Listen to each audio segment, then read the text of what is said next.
developing a curriculum. After now the development, we go to the steps of applying it. So the first one is need assessment. Identify the stakeholders. Determine who will be affected by the curriculum. That is the students, teachers, parents, and the community. Then you gather data.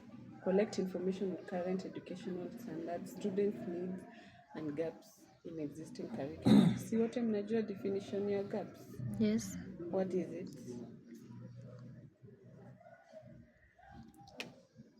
Okay. Okay, so we go to analyze requirements, which is understand the needs, interests, and abilities of the learner. Number 2, we define the objectives. We set goals, establish clear, measurable learning outcomes that the curriculum aims to achieve.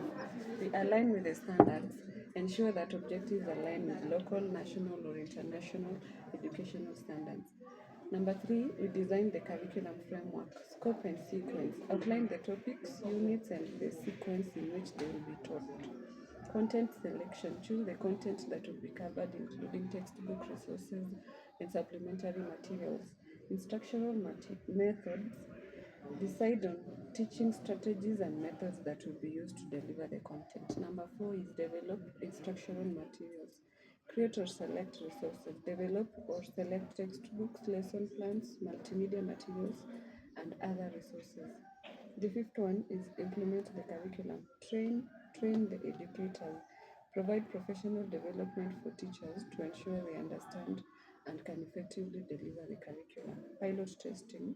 Test the curriculum in a limited setting to gather feedback and make adjustments. The final one is evaluate and revise. You gather the feedback, collect input from students, teachers, and other stakeholders about the curriculum effectiveness. You analyze the data, assess student performance and curriculum implementation to identify strength areas and areas for improvement. You revise and update. Make necessary changes based on feedback and evaluation results to enhance the curriculum. Yeah, so that is the process of applying the curriculum that you have developed. Next, we're going to talk about the elements of a curriculum. Elements of a curriculum, we have 4. We have the objective and the content, subject matter or content. We have the learning experiences and we have evaluation. So we are going to begin with curriculum objective. Curriculum objectives is also known as educational objectives. These are statements of intent describing a proposed change in behavior of learners towards a desired direction. When broadly stated about the education of a country, they are referred to as educational goals. When they are smart, they are instructional objectives.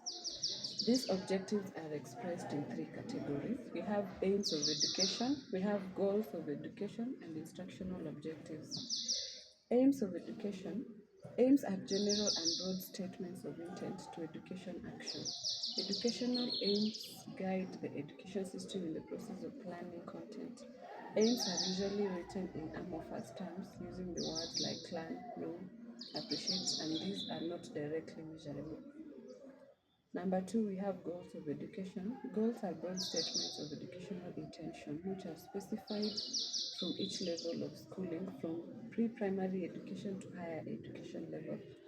They are time-bound and stated as expected end result of schooling at each level of Kenyan education.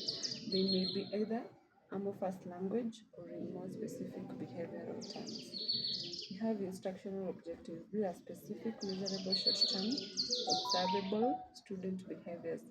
They indicate desirable knowledge, skills, or attitudes to be gained. An instructional objective is the focal point of a lesson plan.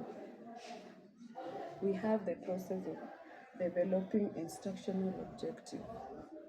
Before framing the objectives, you have to analyze first. You have to analyze the student and the content.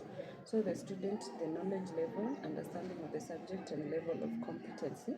Then the content, the level of content and gap analysis. Functions of the curriculum objectives. Define the direction of educational development, determines the number of levels for the program, informs students of the standards and expectations of the course, serves as an implicit contrast between instructor and students, setting up a basis for accountability.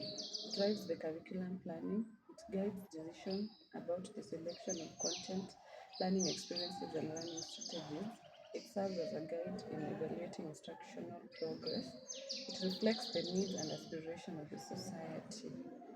Then we have sources of curriculum objectives. We have social needs, learners' interests, and academic specialists. After that, we have the screens of curriculum objectives. To screen means to examine or test the curriculum objective. Curriculum objectives are screened to find out the following: if they are relevant, if they are adequate, if they are valid, if they are within the scope, and if they are appropriate or suitable to meet the needs of the learners and the society. We have types of screens. We have philosophical, psychological, and sociological. Importance of objectives. They form the basis for the development of evaluation instruments. They guide in selection of content, learning experiences. They help teachers to develop or select teaching aids. They help teachers evaluate effectiveness of teaching.